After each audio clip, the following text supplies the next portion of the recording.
cast aside our generation, but we will be the generation to end climate change, to revise global corporate structure with technological efficiency and multitasking. We're the first to be non-complacent. How?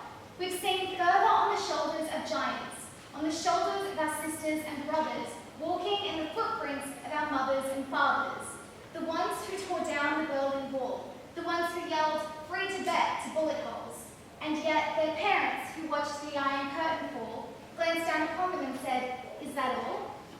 You see, right here, right now, social media is our biggest platform. It's the platform we use to stir whirlwinds in society, the platform we use to dismiss traditional piety. And it's okay to be scared. The world is a scary place because at the forefront of it now is us. Those who are stagnated among older generations, they try to erase us and condemn us and undermine us. People say it's the anti-social network. They say that we're obsessed with likes and followers and selfies because that's just how shallow our generation is. They say that we have technological efficiency and yet lack empathetical connections. Well, I say that this is hypocrisy. Don't fall for the easy route, the path that will give you the least resistance, because you're telling those in society who are against social media exactly what they want to hear. They'll say, "Picture this, a slim girl with a trimmed to perfection waist and makeup airbrushed to a T. She has jewellery cascaded over her toned, tan, skinny body that sparkles like 1,000 camera flashes. And every day she spends and starves and captures and starves and saves until her likes tick, tick, tick up with followers and messages, and she becomes all consumed in unrealistic fate for other girls like her who want to be all consumed and unrealistic." However, I would argue that this is not the grand narrative of social media. This is a harm, just like every good thing has harms. We aren't the simple-minded followers that people can make us out to be. You see, because of social media, for the first time, we're not just the sheep anymore. We've become the shepherds. We've seen more. We've done more. We're going further and further than any generation that's come before. Our friends are no longer defined by social borders, but rather by virtual messages reading, "I thought I was the only one. I can't believe there's more." We're dropping the act and we're getting in tune, not only to like-minded people, but to our world too. We glanced up at the stars and marveled at the beautiful cosmos with American astronauts as hashtag "A Year in Space united us all." Through it, we understood the powerful ability of social media to document the human condition, and we shared in the interconnectedness of our own disposition.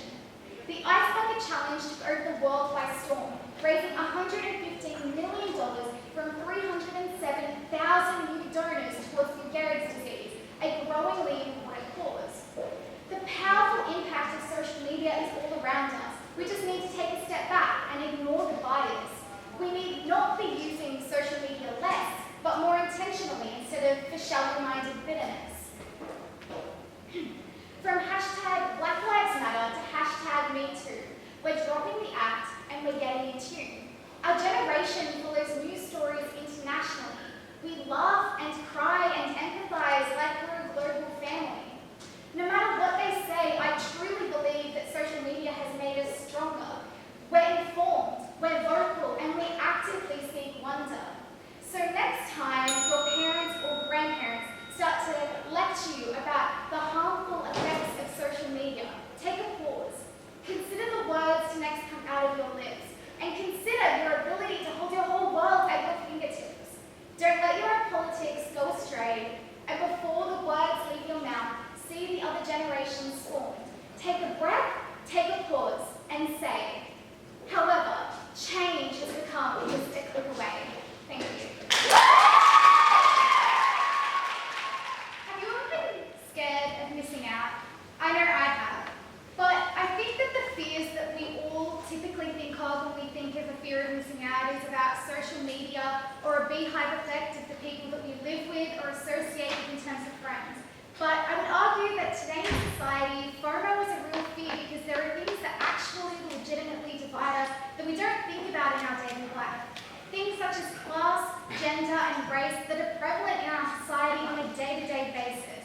For instance, we can't associate with people who are from an upper class or a lower class if there's a massive dichotomy in society. And money is a thing that genuinely divides us on a day-to-day level, that predicts where we go to school and our educational access, to our life expectancy, and to our friends and family. In terms of gender, there's still a predominant gender wage gap in society in a lot of these industries. For instance, as an anecdote, I study archaeology, and I know for a fact that there's still a wage gap because the predominant industry of people who, the predominant gender of people who are in that industry are 60-year-old males, and so more people are paid in that industry and have better access to education, to resources. And in terms of race, look at the Indigenous population in our society and look how they only make up 2%, and yet there's still such a divide because of race and ethnicity that guides us in our schools. And think about the demographics of your school and whether you grew up in a predominantly white community and whether there was an aspect of suburbanization and privilege in that community because of that. So FOMO is a real fear, and it's not what we expect, but it's definitely something that guides our daily life in our interactions that we don't always assume actually do guide us. Yeah.